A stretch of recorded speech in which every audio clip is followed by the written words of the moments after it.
With more than 250 million monthly active users, Microsoft Teams has transformed the face of modern hybrid work and continues to empower collaboration like never before.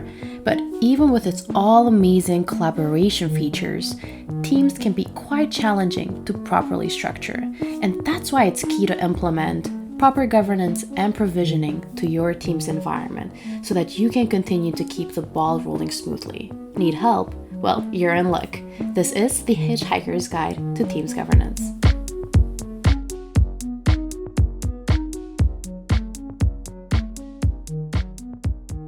"30 minutes to build out a single channel manually, and multiply this by a couple hundred or thousands for large organizations, and as the number of projects grows, it's time consuming. Wouldn't you say that?" Yeah, for sure. And like you said, you have users building out these structures, and they can be prone to human error, just as anything else that a human works on. So if they're built improperly, human error is the number one leading factor for data incidents and cyber attacks. So it's obviously something you want to avoid. Not only that, it's just not a good use of resources. So, I think what our listeners might be curious about is what are some other challenges that organizations face just beyond this, provisioning standpoint? Yeah, and I think that's a great topic to discuss more about, because it's important to decide on what type of teams and channel structure you want before you dive in. So will your organization be departmentally driven? Do you want to create teams and channels specifically for projects or matters or engagements, whatever you may call them, right? So these are some of the key questions to figure out beforehand. And then on the other hand, organizations also struggle with users not knowing where to save their data. You get hundreds of employees naming files whatever they want, and on top of that, placing them even in their personal drives. And this would constitute this human error, Mike, you were talking about, which again leads us to cybersecurity risks. Yeah, and unfortunately, organizations don't always have the ability or foresight to do this groundwork first. But in the wake of the pandemic and now the cyber pandemic, we find ourselves in these questions and factors are entering the minds of every organization. So it's something to be aware of. And by the way, we're not being dramatic with all this talk about cyber attacks and data incidents. The past year has seen the size and scale of these attacks increase greatly. I think 62% increase in ransomware attacks over the last year. It's gotten to the point that the White House has even released a memo recently saying that they've elevated the threat of ransomware to the same level as terrorism. So we're not playing around. This isn't we're not trying to just go for the shock and awe thing right here. This is serious. Exactly. And when it comes to Teams governance, it can be seen why this is such an important topic, because it's not only improving efficiency and reducing this collaboration chaos that we're talking about, but it can also mitigate these increasing cyber risks. And, when we're talking about this, let's consider a scenario. When a hacker gets into your system, they can be there for nearly 280 days on average before they're detected by an organization. So you've got to make sure that if a breach happens, you have the systems in place to protect yourself. And having this governance layer over Microsoft Teams or any other collaboration system you have definitely helps. And that's why more often than not, it's more efficient, cost-effective, and safe for firms to implement a provisioning and governance platform or software like our very own Prospero or CAM, to help automate all of this in order to drive what we call process-driven collaboration. Do you want to talk about CAM at all, more specifically? Oh yeah, absolutely. I'll never turn down an opportunity to talk more about CAM. So CAM is our software as a service platform, enabling organizations to provision, classify, protect, move, and minimize data across all collaboration systems. But because it has such capabilities, it enables also organizations to mitigate data chaos while also reducing risks related to privacy and cybersecurity. And you might be wondering, well, how does CAM do that? Well, first of all, CAM enables organizations to create logical locations for users to place data. And then it provides rich custom metadata. Like, for example, natively in Microsoft Teams, you don't have that, so it's very difficult to locate documents, empowering users to locate documents, right? And on the other side, you have the risk management teams that can now understand the business context, and through that, apply the proper security and data minimization policies. And when it comes to the latter, these minimization policies are super important for cutting down on data chaos. And when you regularly delete data that's no longer needed, obviously according to the internal policies that you have on data retention, but also adhering to the privacy regulations, you make sure that your organization is not only reducing cyber risks, but is also staying compliant with the latest privacy regulations out there. So, in a nutshell, CAM helps protect the data you have and minimize the data you don't need.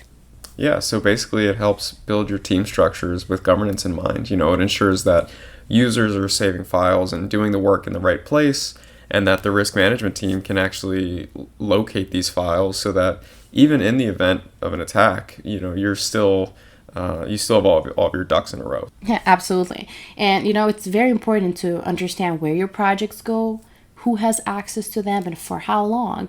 And these questions can be questions that we don't always have answers to. And that's why it's important to have a solution like Prospero or CAM to take care of these things for your organization.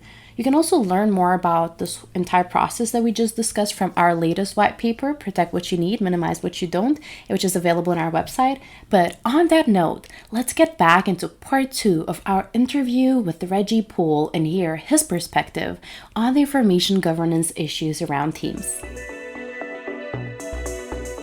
We all have different ways of how we save documents, and without having some sort of, let's say, provisioning solution for it, it can be quite a challenge. And specifically being an information governance challenge. Yeah. So how do you see that when it comes to teams? I wrote a recent blog post where I talked a little bit about this, and actually I have kind of a different take on teams than I think a lot of people can look at it. I think teams from a like a law department or law firm perspective can be one of the best things that ever happened to content management, because and this kind of goes into that disruptor world, because teams it becomes kind of the centralized place where all communication happens, where content can be shared and governed. If you look at it that way, it becomes the funnel of bringing content into a single location. It becomes the kind of primary method of communication, document creation, document management. When a law firm looks at it that way, if they really are focused, let's use an example. If they're focused on saying we have a legal DMS, whether it's any of the others out there, NetDoc, iManage, etc. If that's their system of record, and that's where they want content to live and breathe and be found, right, in the long run for control, teams might be the best solution to come across for them, because it allows them to allow people to work within teams. All that content's going to be generated and managed within teams, but at the end of the day, they have a single place now where they can go and say, we want to move that content at the end of that matter or at the end of that activity or that project directly into the DMS, and everything's kind of lives inside of that teams, but they can be moved over into the DMS for management. So I think that used correctly, teams actually ends up being a huge benefit rather than having just being one more place where content can live. It ends up being a place where content can live, but at the end of the day, all that content can be managed more effectively and then ported over into that system of record if that's like a firm wants to do that. Are there like certain steps that when talking to clients or other organizations, are there steps that you recommend clients taking before they sort of dive all the way into teams? Are there? No, and I think that's important, because this goes back to what we talked about earlier, right? If you don't have appropriate controls over the teams, and you're not trying to say, here's how we're going to provision teams, here's how we're going to manage the teams, here's how we're going to create the teams, here's how we'll manage membership to those teams, then the organizations that kind of just let it loose into the wild, they see that sprawl that we talked about, that chaos. So I think it's really important that you set up some structure in terms of how you want to manage teams as soon as you can. Right now, I'm an information governance professional, right? So I work within my company. I handle a lot of our cloud governance and considerations there. And so we like to think about it from up front, saying, put your governance in place. Think about how you want to manage teams. Think about the types of teams that you're going to want to create before you start the process. by creating the right level of templates, the right team, what we define as team types, whether it's departmental teams, it's going to be client matter teams or project teams or functional teams within like a law firm, if you will. Having those already established and understanding the structure of what those default structure for those teams could actually be, and then what are the limitations on the membership, and integrating within like your ethical walls processes and making sure you understand how those all tie together. Really important to have a lot of that structure set up front. We actually go through and decide, because teams is more than just management of documents and management of Yeah. content. There's meetings, there's meeting coordinations, there's who can do what, right? And so 365 gives you the ability to be very granular in terms of what you allow people to do, Hmm. right? There's retention that can be applied towards, like I said, Teams is bifurcated. So there's retention that can be applied towards private chats that occur, like the Yeah. Skype replacement. And there's retention that can be applied towards those channel conversations. Well, how do you want to do that? How do you want to slice and dice that out? Who should be able to retain what content for how long? How teams should be managing that content? What kind of retention do you apply to teams, and how do you apply? If you get those strategies set up front, then it makes it much easier to manage those things moving forward, right? Then you have a process you can put in place, like working within, like tools like ProsperoTune as an example, and saying, okay, we've already set up these templates and these solutions, and so being able to roll these out and provision teams and manage it through their life cycle makes it much easier because you put that thought and that work up front. Hmm. Well, we're never gonna turn down a nice little shout out to Cam right there. But Yeah. do you think that for firms that have already, sort of just launched into teams, is it is it too late for them almost to set in some of these practices, or is there a way to sort of, we use this analogy in our first episode, but is there a way to like put the genie back in the bottle, so to speak, and kind of like, all right, we may have gotten ahead of ourselves here. It's time to reel back a little bit. Yeah, and I think there is, and we do this all the time, is helping organizations kind of get their hands around the problems, right? Hmm. Ideally, obviously, you want to set up as much structure as you can to start the head off the problem before it occurs. But even if things are already out there, a lot of the policies, et cetera, that you can put into place can be retroactively applied to existing groups and teams and stuff within the 365 environment. So a Hmm. lot of it is change management and helping people under, like, and putting together the right communications and training and helping people understand how they should be managing content, what they should be doing. So, some of it's going to be manual activities that you're going to be asking people to do in terms of managing that content. But there are technical, there's functionality where you can actually go out and kind of wrangle some of that content back in and put it under management. I guess that's Hmm. the best way to say it. Right? Remove that chaos, Yeah. put management on that content, even if it's already after the fact, so you can at least control how long content should be out there and who should have access to it, and really put the right level of governance on that content.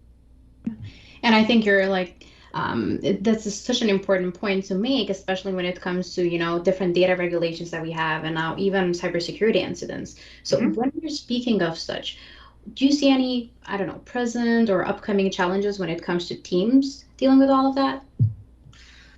Yeah, I think that there's a lot of conversations around teams out there, because whenever you have something that's so prevalent in the industry, and people know that this is where content's being stored, then that becomes kind of the new target, right? We've seen email become a real target for cyber events and breaches Hmm. and activities, and so Teams is going to be the same way.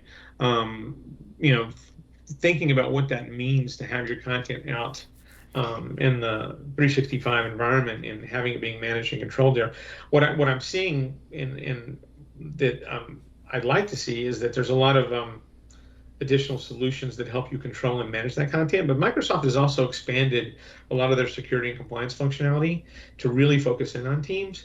And there's more in the information protection side of things that are going on right now, and some of the controls that can be applied from a security standpoint against Teams that are kind of, it's an ongoing battle, right? But we're seeing a lot of focus there in terms of how to control and manage that content, and understanding native tools that can be applied, but also understanding some of the third-party solutions that are out there that give you additional areas of control. I mean, there's different considerations within Teams that you have to think about. Team does much more than just the files, and can be much more than just the conversations, because we see firms that are going out there and using Planner that's tied to Teams frequently, and understanding what you can do with Planner, but then the fact that what is or isn't That's a backed good up, point. what is Yeah. or isn't, right? And understanding all the different aspects of those things and what to do with them is really, really important. I'm hoping that answers that question around cyber. I mean, the risk factors are there, but it's just, best practices around managing your content, your authentication, understanding how you're controlling external access, understanding what Microsoft provides to you, and some of that threat protection stuff, activities Hmm. is really important. So you can kind of bake that into your overall team strategy. Yeah, I mean, the solutions, like you're saying, they exist to deal with these issues, like even before anybody necessarily thought of them as potential issues and obstacles for teams. So, uh, but along those same lines, do you think that you know we're kind of in that weird post COVID, post pandemic, but not really phase right now worldwide? Do you think where do we stand once we're sort of clear, quote unquote, clear of the pandemic, or as out of the woods as we can be within the next half a year or so? Do teams, or does teams continue this sort of rise? Does it bottom out, or Yeah. or yeah? How do you see that? And I think that you made a good comment earlier. The genie's kind of out of the bottle, right? Mm-hmm. Now that teams have been out there, people have had a taste of what you can do from a collaboration environment like Teams. That's kind of the new norm to a lot of individuals Mm-hmm. who've been doing this through the pandemic period. What they've gotten used to doing, I can tell you, even internally, we've adopted it, and it's taken over as being the method of communication, the method of control and accessing. I mean, the co-authoring alone has made such a big difference in terms of managing content. That's not new to Teams, but it just surfaces and makes it so much easier through Teams because of the way that you can share and collaborate against individual documents as well as other content. Um, I think what we're seeing now with our clients is that collective sigh of, okay, all right, we've made it this far. Now what do we do? And this is where Mm-hmm. we look back and talk about what we've already talked. Hey, there's a lot of teams out there that got created because they had to be, Yeah. right? Maybe they were done without the controls that could have been in place or should have been in place, but we had to react to the environment that we were in, this work from home environment, this remote work environment. But now what do we do to bring that back in and put controls around that content? And then also, now that we're out there and now that we've gotten past, like you said, as we're kind of coming out of this pandemic stage and people are now looking at teams and saying, how can this be more strategic? Mm-hmm. How can we be using teams now rather than just, hey, it's a way of working from home and collaborating with people? How do we utilize teams and be very, very thoughtful and strategic about when we create a team? What are we really trying to accomplish? Yeah. This goes back into our what types of teams do you want to create, and what are the templates that we should be thinking about, the processes, the integration of Planner. How do we turn teams into that single pane of glass, but also a strategic tool for the organization Mm-hmm. rather than just a method of communication? Yeah. I mean, And this. that's where we're seing that third party application stuff really coming into play. I'm sorry, go ahead, Mike. No, no, my bad. I was just gonna say, last thing from me. It's really interesting the way you put that. Like during the pandemic, Teams was really, a method of like business survival, right? Like, okay, Yeah. now that we we have to basically make a virtual office. How do we do that? Well, this Teams platform is pretty good at it. And then now it's like, as we're moving away from that, and we're in hybrid setups. Some places are back in office, some are still doing hybrid or completely remote. It's almost like Teams is now, all right, we survived. Now let's figure out how we can use this for business enablement, and how we can actually not only just make it through the pandemic and succeed, but really grow and turn it into something that is just an integral part of our business strategy. Yeah. If you look at the way Microsoft positions Teams, it's almost as if they're saying it's a platform, Mm-hmm. right? We're seeing a rise in the amount of activity coming out of, like, let's use Power Platform as an example. Power Automate, Business, Power BI. We're seeing, Power Apps, and all these have direct integration points within Teams, and so Teams becomes that hub, right?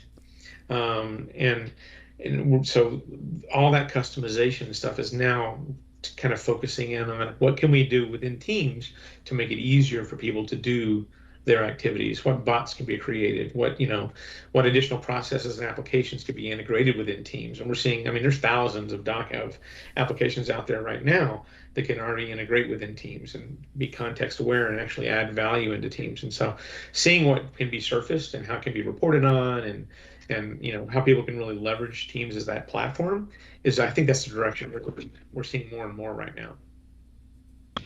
Yeah, and I mean, as you mentioned, up until now, it is no wonder that the team has kind of accelerated the entire digital transformation of not only different industries, but even in the legal industry, for many years, because so many firms had to kind of rapidly adopt Teams. So, you mentioned a lot of benefits to Teams being much more than just this simple collaboration platform and such. Are there any other takeaways for our listeners that you would like to kind of highlight? I think the main thing for Teams for this conversation, the best thing that you can do is to really understand Teams from what's actually being created, where's content being stored, where is it being managed, how do I make sure from a governance, again, I'm a governance guy, so I'm going to give you a biased kind of view of that, but I need to make sure that I understand what content lives where, how it's being protected, how it's being managed. How do I take advantage of the 365 platform that surrounds Teams? So I'm taking advantage of both, from a retention management standpoint, from a data privacy and data security standpoint, from an overall information governance standpoint, like from, and understanding, because I understand where the data lives, how it's being managed. How do I put all those appropriate protections in place so that when I'm using Teams, I know that I'm working within an environment that's, I'm doing my best job to control and govern that information. And again, I'm giving you to it from a biased IG kind of a worldview. But I think that's where a lot of organizations are going to find the value from this. Is it shouldn't be something they're afraid of. I think it should be something they should embrace and be able to realize that it allows them to pull content in to a centralized location where it can be managed more effectively. Absolutely. And, with that being said, I think I'd like to take the time to kind of thank you for sharing your thoughts with us today, and for our listeners to, hear what wonderful things Teams bring, but also strategies of how to best tackle when, they're adopting and thinking when it comes to this collaboration platform. So thank you, Reggie. I appreciate your time. Mike, do you have anything else to add from your side? No, just no need to apologize for bringing the biased IG aspect of it. I mean, we'll be the first to tell you that we've been on that train for a bit too. So we definitely appreciate that side of the story. Perfect. Well, it's been a pleasure. Thank you. And we're back. I think we need to have Reggie on again sometime. Oh yeah, absolutely. I think he's earned a lifetime guest spot on this show. I do think it's interesting, though, how he brought up the fact that, if you're an organization that has already implemented Teams without governance in place, it isn't too late to go back and do something about it. It's not like all is lost. Yeah, exactly. I think it's important to remember that with any platform like Microsoft Teams, it's organic, so it's growing and changing as well. New features are coming out almost on a weekly basis. So that's why we need to adapt also.